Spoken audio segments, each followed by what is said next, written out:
Schick, first in electric shaving, now brings you Dragnet.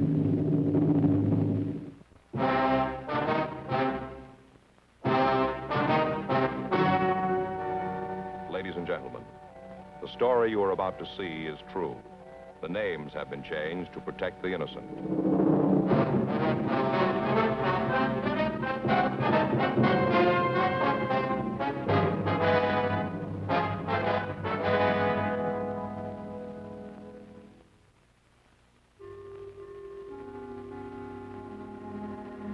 This is the city. Los Angeles, California. I work here. It was Thursday, November 19th. It was clear in Los Angeles. We were working the day watch out of Homicide Division. My partner's Frank Smith. The boss is Captain Lorman. My name's Friday. Earlier that morning, we'd received a call from Georgia Street. A girl had just been brought in. She was in critical condition. Apparently, she tried to kill herself.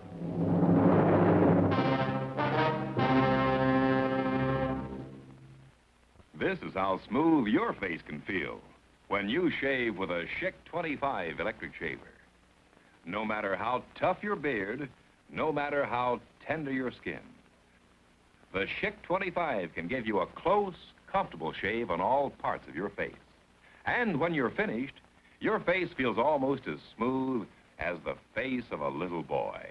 Boy, oh boy, really smooth. And your Schick will give you that closer shave with fewer strokes. Why? Because Schick and only Schick has these comb-edged shaving heads that actually comb your whiskers up straight for closer shaving. And along with this closer shave, you get Schick's exclusive colors for men. Remember, your dealer will give you a $7.50 trade-in allowance on any old electric shaver, any standard make. Enjoy closer shaves. Get a new Schick 25 tomorrow.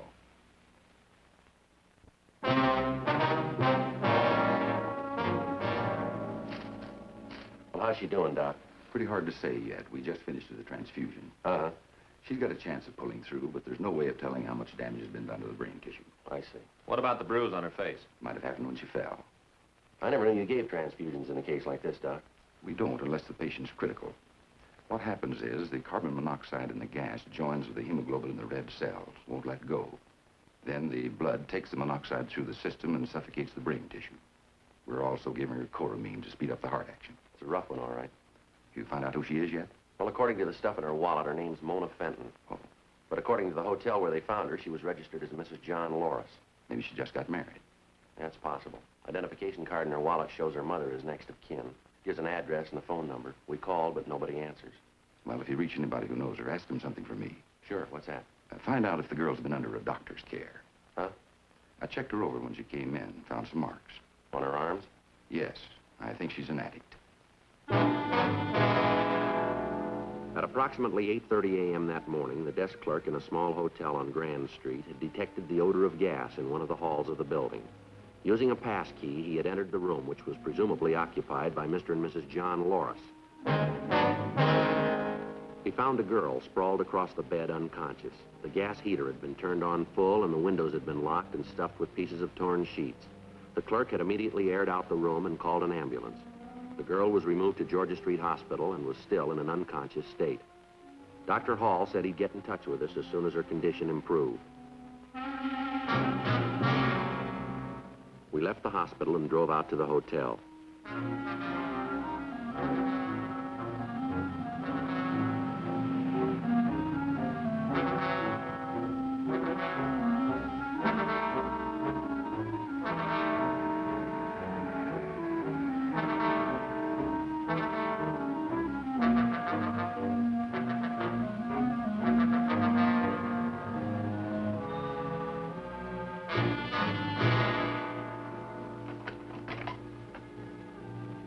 Well, this is it. Uh-huh. Has anybody else been in here since the other officers left? No, sir. They told me to lock it up until the fellas from Homicide got here. That's you guys, isn't it? That's right. Now, everything is just the way you found it, is that right? Well, yeah, of course, the gas is turned off and I opened the windows, but everything else is the same. Over the phone, you said she moved in last night. Yes, sir. At least that's what the registration book says. They checked in at 10:15, her and her husband. You weren't on duty at the time, were you? No, I was out to dinner. Who checked him in? Jeff Christensen. Is he around? No, not right now, but he'll probably be back tonight. You know where we can find him now? Afraid not. You see, Jeff's sort of our handyman. He takes care of the building. Once in a while, when I got something to do, he handles the desk. This is day off? It's not supposed to be, but you see, he got paid last night. That means he's probably celebrating. Jeff starts celebrating, he's kind of hard to track down. Do you have his home address? Lives here. Hotel gives him a room. I see. Will he be back tonight? Yeah, he only worked a couple of days last week, so he ain't gonna be able to really tie one on. Uh-huh. You get a look at the man who came in with the girl? No, they were already in the room when I got back from dinner. I checked the book and got the money from Jeff before he shoved off. Man must have left sometime early this morning. Guess I was asleep. My room's just back of the desk. He must have got out while I was catnapping. Now, how about calls? Did they make any? Nope, not a one. Like I told those uniform officers that were here before, I didn't hear a peep out of them. Matter of fact, I was thinking how nice and quiet they were. But the way the room looks, they sure must have had some sort of argument. Yes, sir. Do you know if they brought any baggage in with them? Matter of fact, I know they didn't. That's the reason Jeff got the money for the room in advance. Always do. If they ain't got luggage, they gotta pay in advance. Sure looks like they did some heavy drinking, don't it? Uh-huh. That bottle's almost I'd rather empty. you wouldn't touch anything. Oh, sure. I'll call the lab. Right. Say, have you talked to the girl's family? No, sir, not yet. You're planning to see them, aren't you? Yes, we are. Wonder if you'd do me a favor. What's that? Well, I don't much mind the dirty glasses and having to clean the room up. That's part of the hotel business. But I wish you'd say something about the way she ripped up these sheets. Maybe if her folks know about it, they'll pay for them. You will mention it, won't you? Yes, sir. Now, who else has a pass key to this room? You mean besides me? That's right. Nobody. Well, where do you usually keep it? Hangs on a nail next to the desk. When you first came in here this morning, was there anything around the door to keep the gas from escaping? Let me think. As I remember, no, there wasn't nothing at the door, just those torn sheets around the windows. Uh-huh. Was the key in the lock? You mean inside the room? That's right. No, reason I'm sure is I looked through the keyhole, tried to see what is going on. If the key'd have been there, I'd have noticed it. Uh-huh. Lab crew's on the way. Good. I talked to Doc Hall. How's the girl? About the same, still critical. He said they're gonna move her to general. Oh. Sure hope she doesn't die. That's all we need. What's that? Be in the papers, give the place a bad name.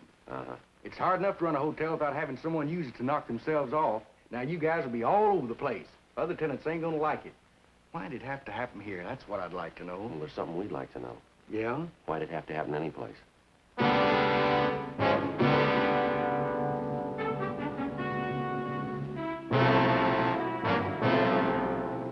We talked to the occupants in adjacent rooms. None of them remembered hearing a quarrel or any other unusual noises during the previous night. The crime lab checked the room thoroughly. Under the bed, they found an empty capsule. It looked like it might have contained heroin. 2 clear sets of prints were obtained from the drinking glasses. The prints were photographed and the glasses were booked as evidence. The hotel registration card was given to Larry Sloan in handwriting. The names John Loris, Mona Loris, and Mona Fenton were checked through R&I. There was nothing on any of them. We asked the hotel clerk to contact us as soon as the handyman returned. We also asked him to let us know in the event the man who called himself John Loris came back. We checked Mona Fenton's home on Highland Avenue. 12:16 p.m. We talked to her mother. You're sure it's Mona? According to the identification in her pocketbook, yes. It just doesn't seem possible. I guess I should have expected it, though. Ma'am? I warned her. I told her it would never work out. Children are all alike. They won't listen. You try to talk to them and they say things have changed. You're too old to keep up with the times. Well, she's got nobody but herself to blame now. Yes, ma'am. A girl like her leaving school and taking a job in a restaurant, most ridiculous thing I ever heard of. If she were still in college, none of this would have happened. Yes, ma'am. Can you think of any reason why your daughter might want to take her own life? I'd be the last one to know. Mona hasn't confided in me for some time. I see. When she left school, we had quite an argument. I haven't talked to her for over a month. Well, doesn't she live here, Miss Fenton? She has her own room with an outside entrance. She comes and goes as she pleases. But I hardly ever see her. I didn't even know she wasn't here last night. Well, has she been ill recently? Not to my knowledge. Why? Well, we wonder if your daughter had been under a doctor's care. No, I don't think so. She's always been a healthy girl. Are you acquainted with Mona's friends, Miss Fenton? I used to meet them occasionally. Not lately, though. Was she engaged, would you know? No, I don't think so. There was one boy she went with more than any of the others. What's his name? Richard Burdick. Seemed to be a nice young fellow. He and Mona talked about being married, but they were going to wait until they finished school. Of course, when she left college, they broke up. They have a fight? Well, I wouldn't call it that. They agreed to disagree, you might say. It was Mona's idea. Richard was still in love with her. At least he said he was. Does your daughter have any other close friends?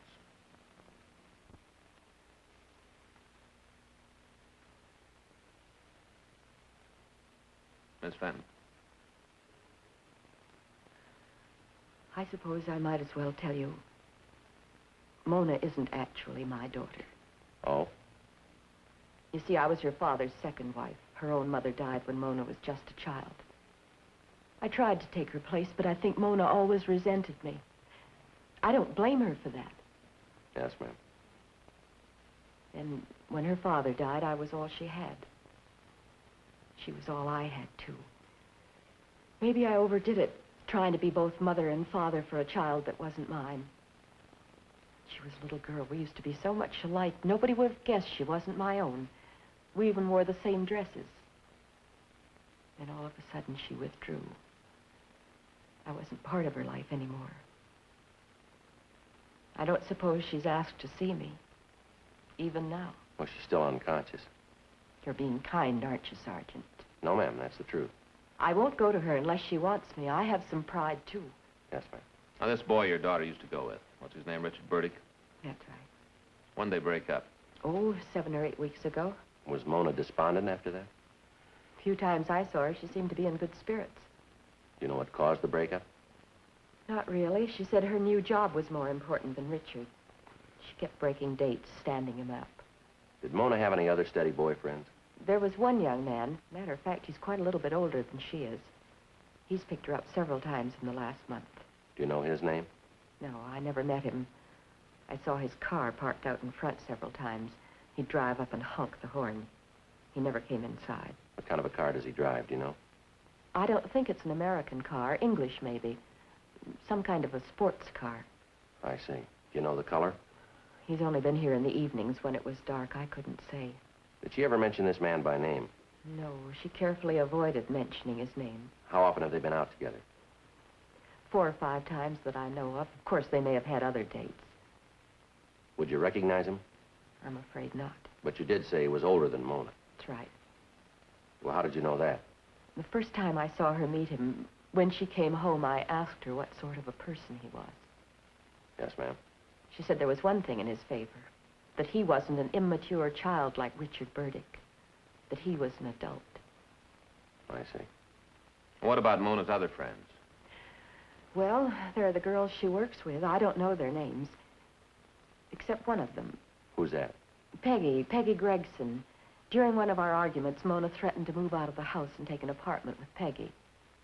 I don't know whether she was serious or not. Where is this restaurant where your daughter works? It's on Olympic Boulevard near Robertson. Would you know the name of it? The Blue Peacock Cafe, I think it's called. All right. Do you know the names of any of her other friends? No. During the last 2 or 3 months, she has deliberately avoided seeing any of the people she used to know. Did she ever have a boyfriend named John? I think there was a boy in high school she had a couple of dates with. What was his last name? Do you remember? Brewster, I believe, yes. That's right, John Brewster. Does the name John Loris sound familiar to you? Loris? Yes, ma'am. L-O-R-R-I-S. No, I've never heard Mona speak of him. All right, Miss Fenton, thank you very much. Will they let me know how she's getting along? Well, they're moving her to the general hospital. You can call them there. Before you go, Ma'am? all these questions about Mona's friends and acquaintances, I can't help being puzzled. What about? Do you police always go into such detail? I mean, you said it was an attempted suicide, didn't you? Well, it looks that way. We aren't sure yet, Miss Fenton. What else could it have been? Well, we're just checking it out now. You mean somebody might have tried to kill Mona? No, ma'am, we didn't say that. You're very discreet, aren't you, Sergeant? Excuse me. Hello? Yes, it's... What? Oh, yes, they're here. Just a moment. Thank you. This Friday. Oh? What's the doctor have to say? Yeah. Right away. We have to be leaving, Miss Fenton. That call, was it about Mona? Yes, ma'am, it was. Something's happened? Well, has it? I've got a right to know. She's worse, isn't she? Yes, ma'am. She's had a relapse.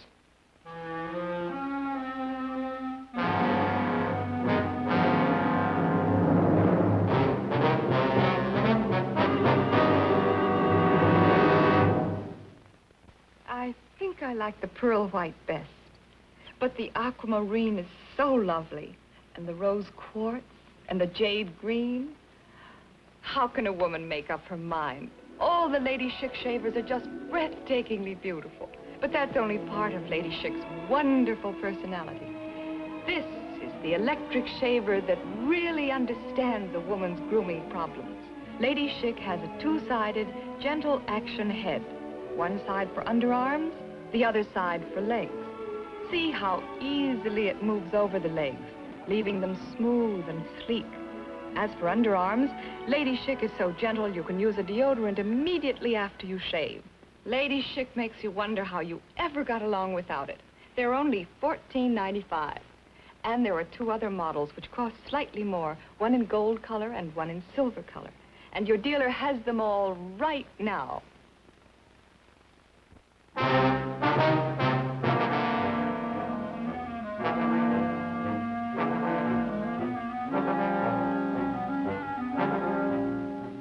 We drove over to the Blue Peacock Cafe on Olympic Boulevard.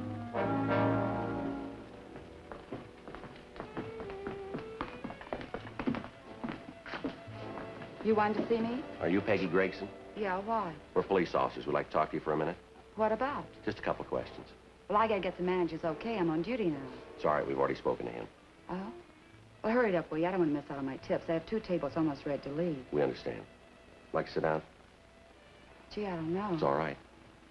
Okay.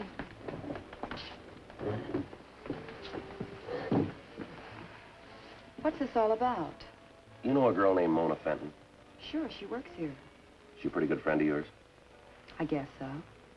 Something happened to Mona? That's right, she didn't show up this morning. She been in an accident? Not exactly. Well, what is it? Miss Fenton's in the general hospital. Yeah? As far as we know, she attempted suicide. Mona? That's right. Why'd she do a thing like that? Well, we thought maybe you could help us find out. Well, I didn't have anything to do with it. You can't think of any reason she might try to take her own life. Not a reason in the world, not Mona. You sure it was suicide? Why do you ask? I was just thinking. Sometimes people try to make it look like a suicide, don't they? Well, what do you mean, Peggy? You know, when they kill somebody. I'll just bet that's what's happened to Mona. Why do you say that? Oh, it's just a hunch. Did she have any enemies? Anybody who might want to kill her? I wouldn't want to say. Well, why not? Mona was your friend. I just wouldn't want to get somebody else in trouble. She's in plenty of it already. He won't find out, will he, that I talked to you? Who? Dick Burdick. If anybody tried to hurt Mona, it was him. Why do you say that? Because it's true. I don't think he's all there. Huh? You know, in the head. He's been coming around here for the last month threatening her. Are you sure he threatened her? Yeah, I heard him half a dozen times. Mona kept telling him to get out, that she didn't want any part of him, to leave her alone. He just kept coming back, making more of a nuisance of himself. When a girl's through with a guy, I don't know why he won't shove off. Was Mona through with Bertie? Sure. She had somebody else on the string. Who was that, do you know? Terry. What's his last name? Gee, I don't know, but he's a real smooth operator. Not like Burdick. Drives a Jag. Has plenty of dough. Can't blame Mona for giving Dick the gate when there's a guy like Terry around. Where does this Terry live, do you know? Mona never said. I guess she was saving him for herself. What's he do for a living? I don't know. But whatever it is, he must be pretty good at it. The way he throws his money around.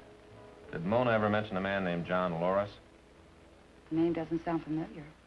When was the last time you saw Mona? Yesterday. No, it was the day before. Yesterday was her day off. She seemed to be in good spirits. Best. Had a date with Terry that night. Did he pick her up here? Yeah, about 9 o'clock. Parked outside, gave a honk. She was just starting to leave when Bertie came in. What happened? He made another scene. Told her she had to stop seeing Terry. Yeah. Told her if he ever saw them together again, he'd kill her.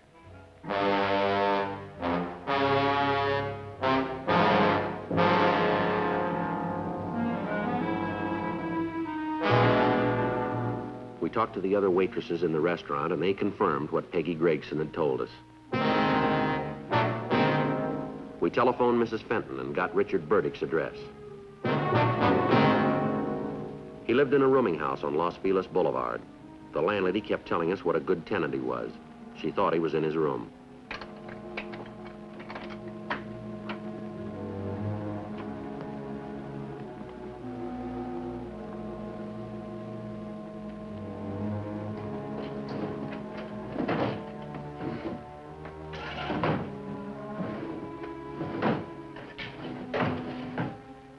Place is clean. Yeah? He moved out. Burdick's landlady insisted that she had no idea when or why he had moved out. His rent was paid up to the end of the month, and he had given her no indication that he was leaving. She gave us Burdick's description and the name and telephone number of his employers. We put in a call, and they told us that he had failed to report for work that morning. As far as they knew, he had not quit his job.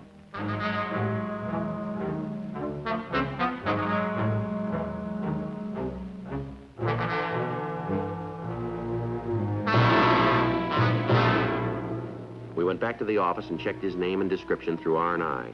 Apparently, he had no criminal record in Los Angeles. We got out a local and an APB. 4:39 p.m. We got a call from the General Hospital stating that the Fenton girl had regained consciousness. Frank and I drove over, code 3.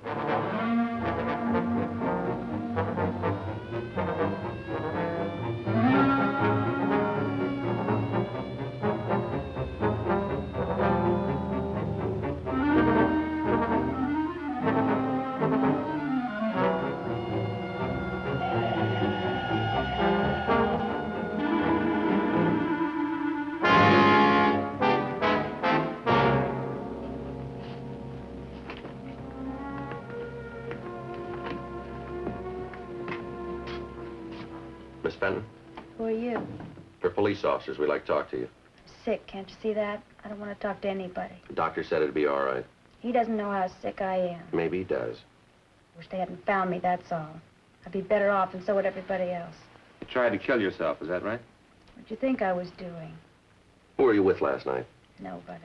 Come on, Miss Fenton. He wasn't with me. Took the room together, but he walked out. Left me flat. What's his name? Terry Hamilton.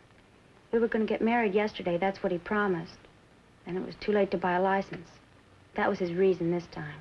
And I knew it last night. I knew it was just an excuse. So we had a fight. I told him to get out. He hit me. Go on. That's all that happened. He slugged me and left.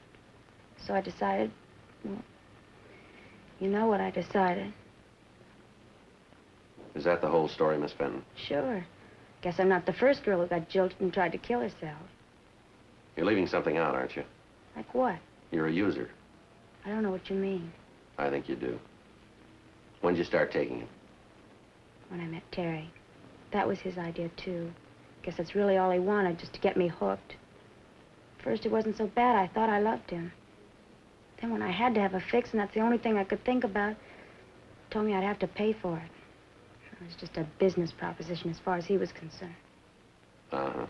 If I got a little money, he'd really turn on the romance. When I was broke, he turned off the H.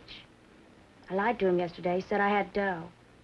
Thought I could get him to marry me before he found out different. He found out, though. All right, Miss Fenton, just a couple more questions. Okay. What are they? Do you know Hamilton's address? Sure. When you get out of the hospital, would you be willing to contact him? Make a buy? You just tell me when. All right. You better get some rest now. Yeah, I guess so. I'm still pretty tired. Say, do me a favor, would you? What's that? Well, there's a boy I used to go with. His name's Richard Burdick. Would you get in touch with him, tell him what happened, ask him to come and see me? We've been trying to find Burdick. Looks like he left town. That's my fault, too. What do you mean? I telephoned him yesterday and told him I was going to get married. He was upset and tried to talk me out of it. I wouldn't listen.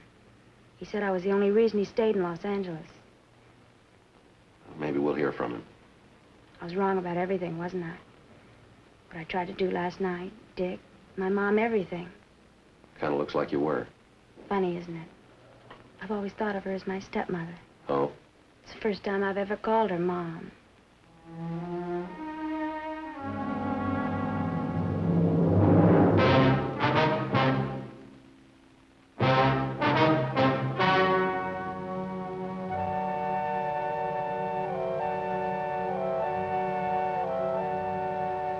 On March 10th, trial was held in Department 98, Superior Court of the State of California, in and for the County of Los Angeles. In a moment, the results of that trial. When you're doing the town,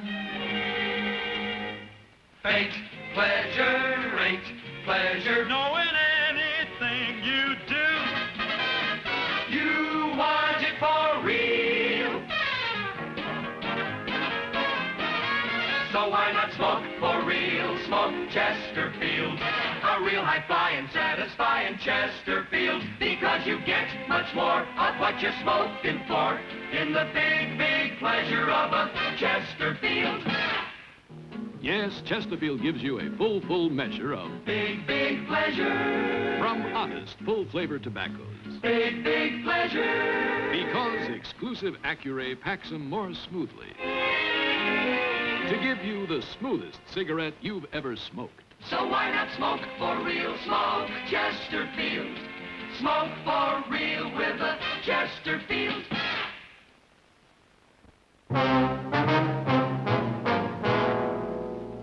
The suspect was tried and convicted of the unlawful use of narcotics, a misdemeanor.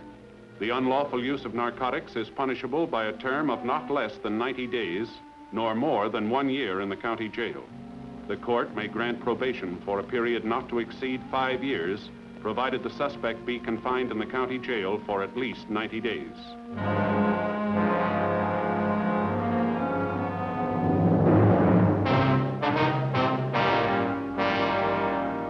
Through the cooperation of Mona Fenton, Terrence Wilbur Hamilton was arrested, tried, and convicted of violation of the State Narcotics Act, a felony. The suspect is now serving his term in the state penitentiary, San Quentin, California.